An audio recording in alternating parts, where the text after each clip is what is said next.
Mais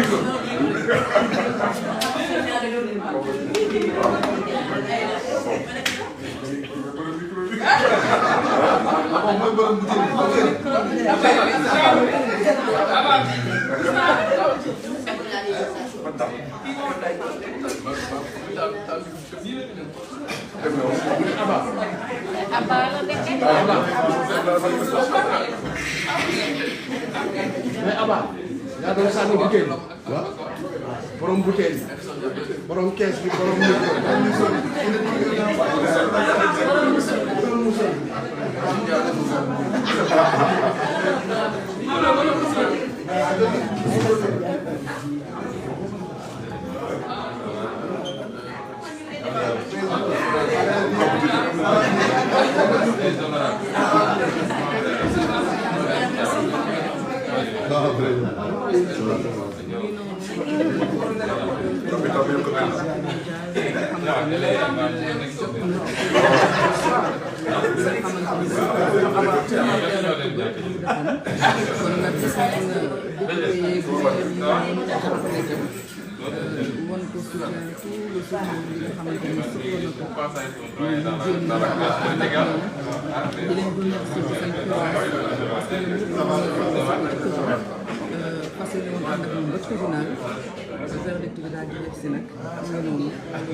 C'est le premier verdict qui est conformé sur le procès en appel de Barthélémy Diaz, honorable député, qui reçoit chez lui les députés et maires pour leur dire un grand merci pour le soutien et la présence.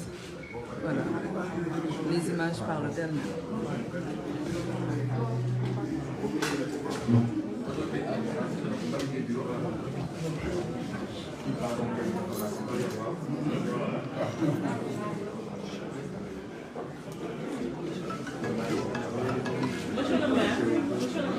J'ai un message. Monsieur le Président, juste 2 minutes. Je voulais, en présence de l'équipe, que je félicite d'abord, parce qu'il n'a pas été honorable, parce que nous sommes très fiers qu'il soit à l'Assemblée. Mais monsieur le maire, la jeunesse dakaroise, et je pense que je peux parler sous le contrôle de Barthélémy Diaz. Les gens ne se sont pas mobilisés aujourd'hui parce que vous êtes le maire de Dakar.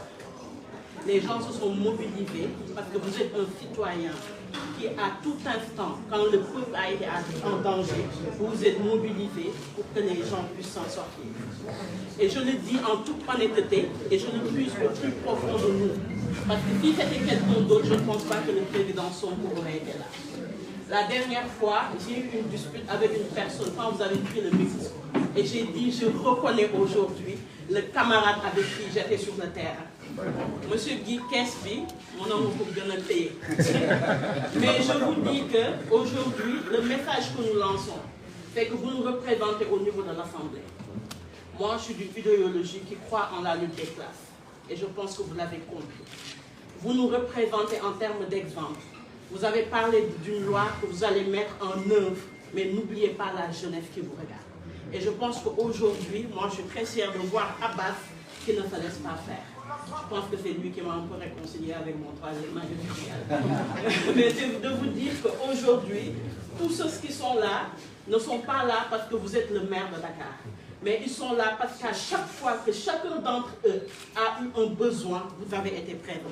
Et je parle parce que c'est des gens qui ont travaillé avec vous pendant plusieurs années qui m'ont dit, Aïda, le maire Barthélémy Diaz, des fois, il a un très fort caractère, mais c'est quelqu'un de généreux.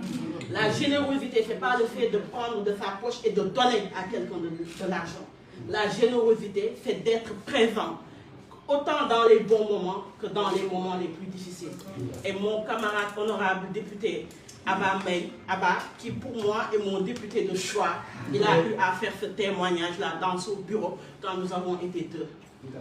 Et en conclusion, parce que ce n'est pas une rencontre politique, c'est pour vous dire que le soutien de tout un chacun, c'est un soutien sincère, c'est un soutien désintéressé, parce que nous savons que vous irez au bout des attentes que nous avons. Et autant vous irez au bout des attentes que nous avons, nous avons aussi la possibilité de le maire que nous avons. Vous êtes très fougueux, mais pensez à ceux qui sont, je ne dirais pas derrière vous, mais qui sont avec vous. Parce que nous croyons que la camaraderie, c'est le fait de se dire des vérités, c'est le fait de résoudre des problèmes, mais le fait d'être présent pour pouvoir résoudre ces problèmes-là. Et M. Sonko, je pense qu'aujourd'hui, on peut faire le mariage, là, imam. Mais en réalité, monsieur le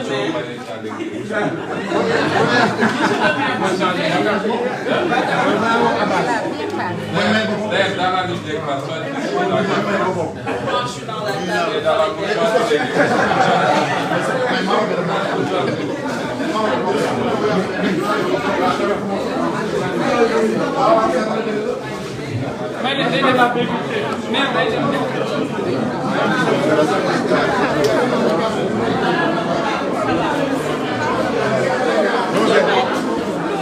Comment vas-tu? Ça va?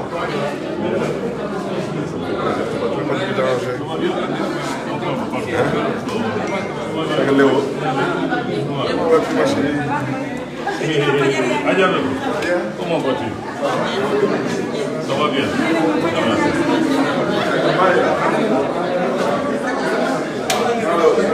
Merci. Ok, ouais. Ça va bien. Ça va bien. Merci, merci beaucoup, merci.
C'est le passage.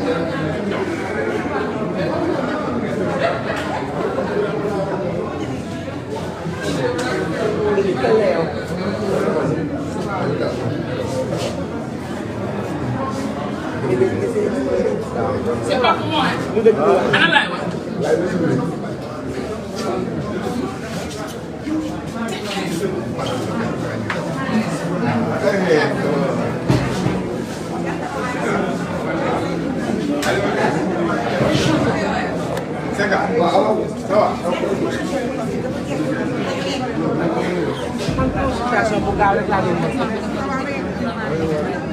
activité rek man tam organiser rek ay ngay jéem ko dégg ay sama lu nekk ça va la graine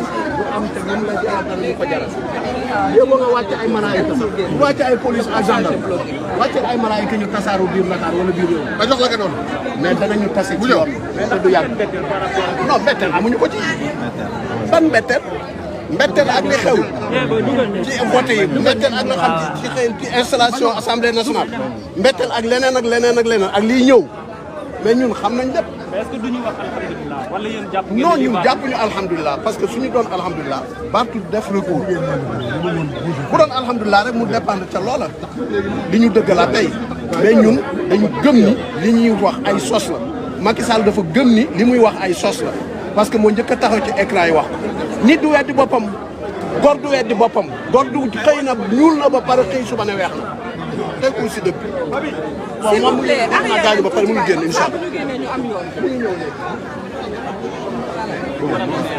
comme ça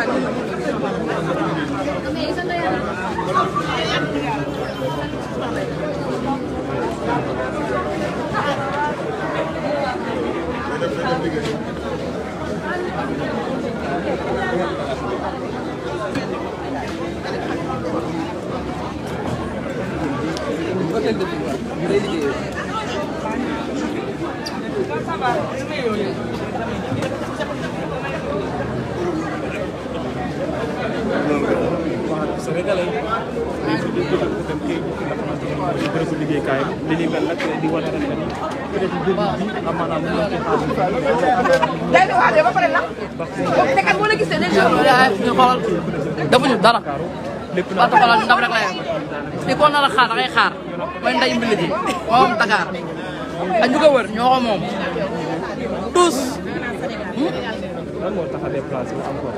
waaye yow ndaanaan rek tax a déplacé wu. mais même peine bi ñu maintenir également loolu aussi.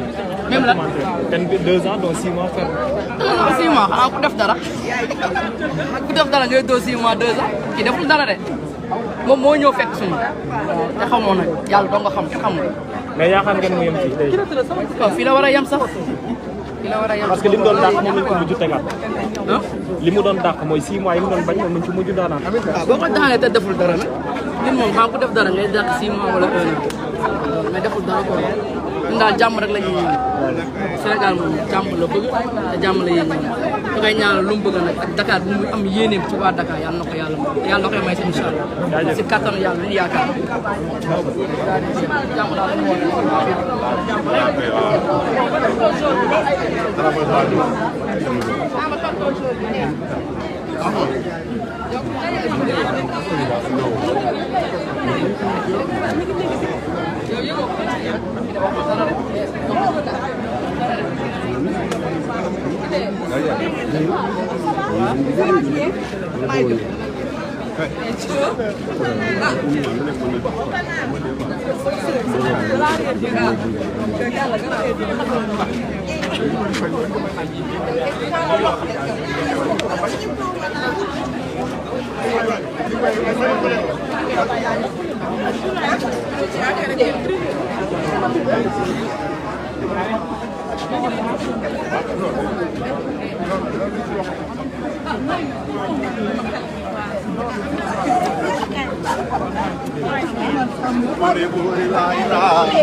Instagram. Instagram.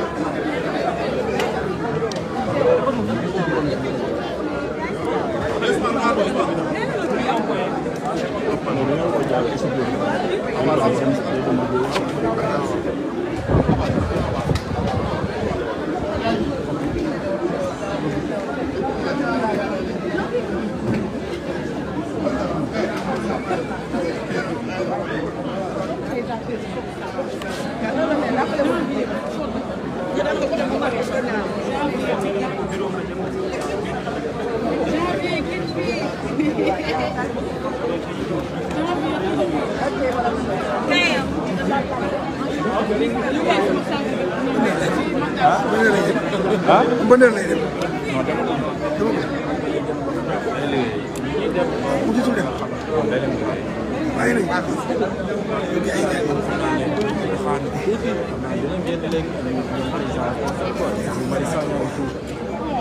président Aba moom lay seen na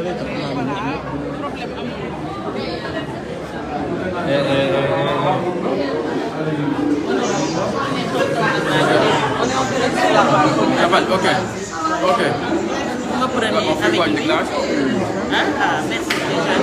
Vous faites une petite déclaration. D'accord, d'accord. En fait, voilà, on est ici en tant qu'élus, puisque le fond du débat concerne les élus au Sénégal.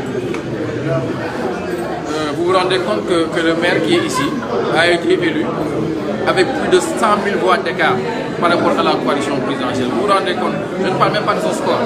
Je parle de l'écart entre lui et la coalition présidentielle. Ceux qui veulent nous imposer des débats sur le cumul des mandats doivent savoir que c'est ça les vrais débats. Le vrai débat, c'est le statut de l'élu local. C'est quoi être maire au Sénégal? C'est quoi être maire de la capitale? Comment un élu peut être dans sa mairie, être agressé par des nervis et être condamné?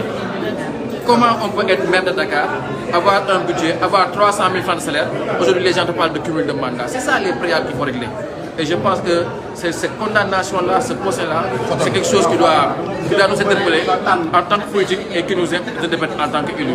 Il est temps qu'on parle du statut de l'élu, de la protection de l'élu, comment un député peut avoir 45 000 voix, avoir une immunité parlementaire, et un maire qui a 150 000 voix n'a pas d'immunité parlementaire et peut aller en prison et être condamné pour des broutilles. Je pense que c'est ça l'enjeu et c'est une réflexion qui se passe. Merci beaucoup.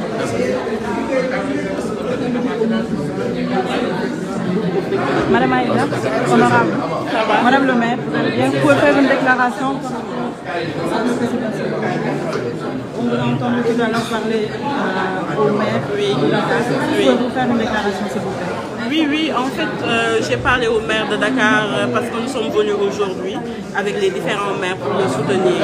Malheureusement, le temps d'arriver au niveau du tribunal, nous avons eu les résultats qui nous ont, je devrais dire, assez surpris. Parce que lors des 2 jugements, il y avait assez d'éléments pour montrer son innocence et pour faire en sorte qu'on ne puisse pas, en réalité, qu'on puisse donc avoir une bonne présomption par rapport à la justice. Maintenant, comme tout à l'heure, une de vos collègues m'a posé la question, le reste sera une décision personnelle, donc nous attendons de voir ce qu'il en pense lui-même. Mais nous sommes désolés qu'il ne puisse pas être purement et simplement acquitté. Merci. Monsieur le maire Bassirou Samb, vous êtes ami au maire de Dakar et que vous êtes son adjoint également.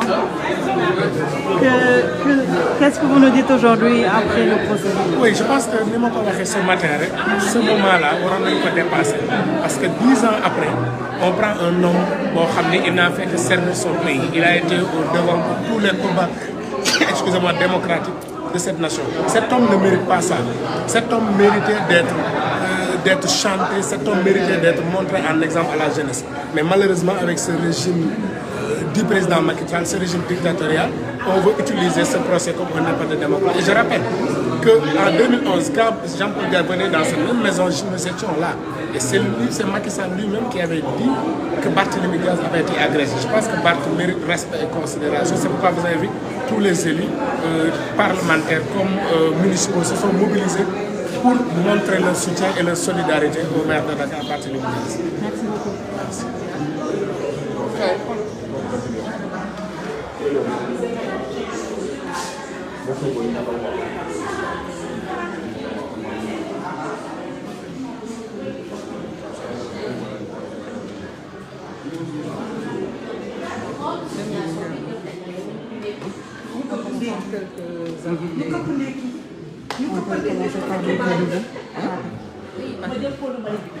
Pouvez-vous, s'il vous plaît, faire une déclaration, monsieur le maire, par rapport au procès du maire de Dakar?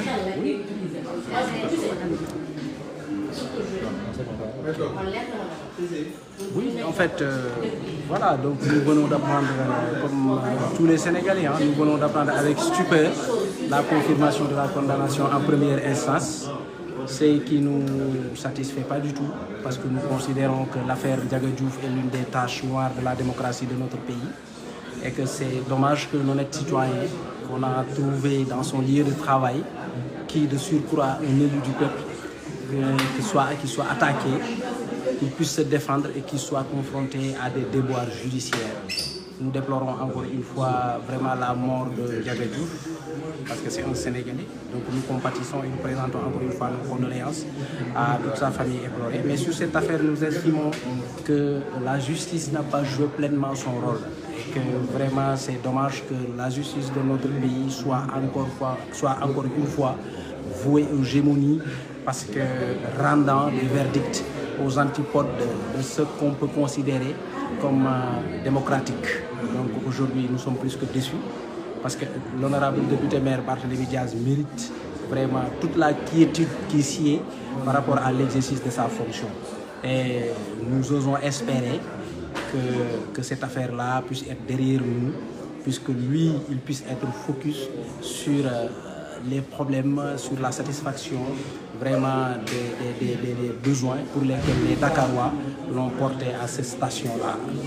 Encore une fois, nous marquons tout notre désaccord par rapport à ce verdict-là qui a été rendu à la hâte, parce qu'on n'a même pas donné l'opportunité au maire d'arriver au tribunal et de se mettre à la barre pour entendre de lui-même le verdict. Donc cela prouve encore une fois que nous avons vraiment affaire à une justice aux ordres, et ça n'honore pas la démocratie de notre pays. waaw yaakaar naa verdict bi tey vraiment ak ni ñu ko yëgee sénégalais yëpp ñoo ci am betteel sénégalais yëpp ñoo ci am naqar, parce que affaire Ndiaga Diouf affaire la bu nga xam ne vraiment honoré wul la démocratie de notre pays. Aujourd'hui ci histoire politique du Sénégal affaire Ndiaga Diouf daf ci bokk loo xam ne daf koy gàkkal. Donc tey nag amoon nañu yaakaar ne affaire boobu dina nekk derrière nous, et que le principal mis en cause dans cette affaire-là, qui est l'honorable député Barthélémy Diaz, daan nañ ko blanchir, acquitter ko pour mu mën a dellu ci njabootam, pour mu mën a vraiment dox ay soxlaam, pour mu mën a aussi tamit matal li nga xam ne moo taxoon Dakar waaye teg ko fa mu nekk nii tey. Donc lii dafay wane rek ne suñu justice bi wax dëgg yàlla fi ñu ko doon xaar àgguñu fa. Donc lii dafay gàkkal rek la posture de notre justice, ndax boo xoolee moom jotul sax àgg tribunal, balaa laata muy génn këram lañ ko informé du verdict qui a été rendu à la hâte. Donc loolu day wane rek ne justice bi jusqu'à présent vraiment am na ñu ko ŋànk, am na ñu koy manipuler, am na ñu koy doxal, te loolu bokkul ci ñi nga xam ne day jëmale kanam démocratie bu réew. Donc ñun nag en tant que Dakarois, vraiment en tant que Sénégalais, li xew tey vraiment rafetlu wuñ ko te ñaawlu nañ ko ba fu ñaawlu mën a àgg. Merci beaucoup.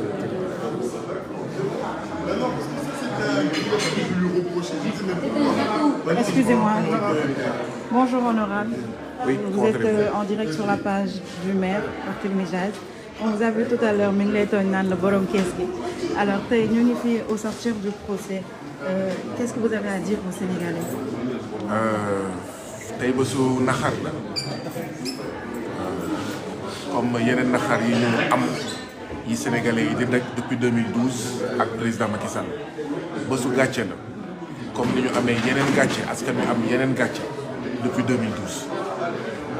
Tey on a assisté à un simulacre de justice. On a assisté à une parodie de justice. li am tey day firndeel li ñu yàgg xeex muy kumba am ndey ak kumba amul ndey bi am ci Sénégal ci fànn yu bëri, rawatina ci yoon, rawatina ci justice. boo àndee ak Macky Sall dara du la dal, loo munti def dara du la si fekk, waaye boo nekkee koo xam ne day défendre njëriñu askanu Sénégal et de manière intransigeante, te loolu mooy marque de fabrique ki nga xam ne moom mooy monsieur le député maire Barthélémy Diaz. Eh bien bu boobaa justice dina la tongali, bu boobaa gendarmerie dina la tongali, bu boobaa dinañ def yëpp pour nga bañ a nekk maire, bu boobaa même boo nekkee maire ñu continuer di la buntu xatal lu ëpp juróom fukki nit bokk ci sa cabinet ak ñoom seen ñu bloqué seen salaire. lii mooy ndumbelaan bi nga xam ne noonu le président Macky Sall transformé suñu réew muy Sénégal. Or dama koy faral di fàttali, le projet c'était un peuple, un but, une foi, et non deux peuples, deux buts, deux fois.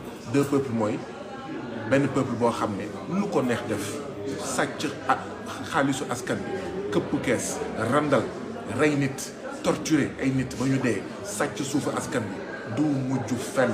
Président Macky Sall jël concom teg ko ci dossier, teg ko ci li nga xam ne moom mooy loosu justice. mais boo nekkee un patriote authentique comme Barthélémy Dias yow mënoo am jàmm say mbokk mënuñu am jàmm say xarit mënuñu am jàmm ñi ngay àndal ci wàllu politique say collaborateurs duñu am jàmm donc li xew tey bettuñu je crois que ku yeewu tey Sénégal nga gis Auchan yi tëj ay auto gendarmerie garé fa fii rek ci koñ bi waaw tu as l'impression que gendarme yu nekk Sénégal yépp ñu ngi autour de la maison ñu ngi ci biir quartier bi ku yeewu tey ce matin gis réew mi ni mu tëddee ak gendarme yi ni ñu nekkee ci mbedd bi waroon nga comprendre ne li nga xam ne mooy décision bi na doon daanu parce que personne n'a fait un appel à la mobilisation lu dul ne député yi nañu ànd ak ki nga xam ne mooy seen naataango monsieur le député maire Barthélémy Dias. Donc on s'attendait un peu à cette décision. Nous ne sommes pas surpris, mais nous sommes tout de même choqués.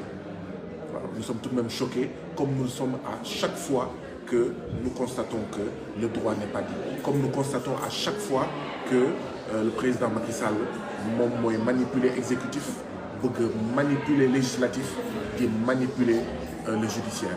Loolu nag mooy combat au Barthélémy Dias, mooy suñu combat ñun ñëpp. Nous sommes venus aujourd'hui exprimer toute notre solidarité, mais sans réserve totale, à notre camarade, à notre frère, à notre maire, à notre député Barthélémy Dias. Et la lutte va continuer. La lutte va continuer parce que bu fekkee dañoo xalaat ne lii moo ñuy tax a dellu ginnaaw, eh bien le président Macky Sall qu'il sache qu'il est en train de se foutre le doigt dans l'œil, mais jusqu'au coude. La lutte va continuer. Barthélémy Dias va rester debout. Barthélémy Dias vaincra. La lutte va continuer. Les patriotes vont rester debout. Les patriotes vont se battre. Les patriotes vaincront. Comme Nico Barthélémy Dias doon wax sànq, ça fait 10 ans que nous résistons. Ça fait 10 ans que nous nous battons. Ça fait 10 ans que nous faisons face. Depuis quelques mois, le rapport de force a changé. Donc c'est pas aujourd'hui que nous allons flancher. C'est pas aujourd'hui que nous allons lever le drapeau blanc. La lutte va continuer jusqu'à ce que ce pays-là change. Ce continent-là change. La justice change. Voilà. L'exécutif change. L'Assemblée nationale va changer. Et ça sera par la force. Il n'y a pas de choix. Il n'y a pas de choix. Donc que tout le monde reste mobilisé. Que tout le monde reste mobilisé parce que, oui, nous sommes les premiers boucliers de Barthélémy Dias. Nous sommes les premiers boucliers de toutes celles et de tous ceux qui se battent pour un autre Sénégal dans une autre Afrique. Je vous remercie. Merci beaucoup, honorable.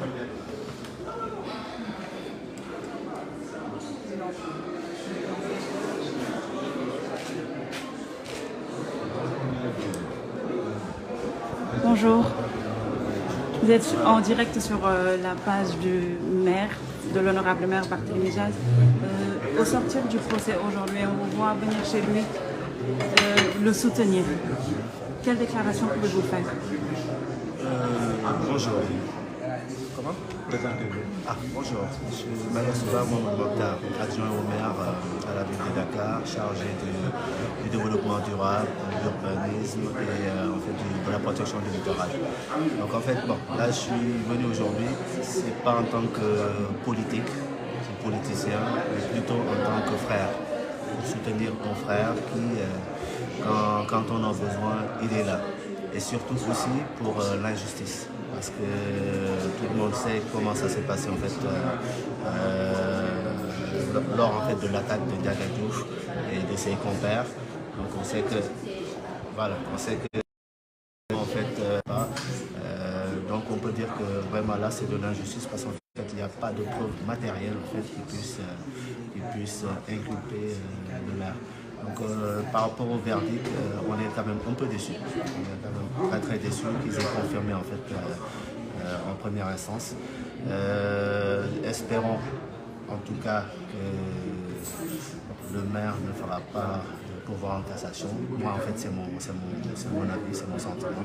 Donc on verra après par rapport à sa déclaration justement qu'est-ce qu'il va faire. Merci beaucoup. Merci. En wolof s'il vous plaît. Bon, en fait, dama fi ñëw en tant que frère du maire Barthélémy Dias, mais pas en tant que politique. Donc ñëwoon pour jàppale ko soutenir ko surtout par rapport ak li ñu ko tuumal. Tey gis nañ ne di justice bi wax doyuñu waaye on verra moom ci boppam personnellement dina xool ndax dafay pourvoir en cassation. beaucoup. Merci.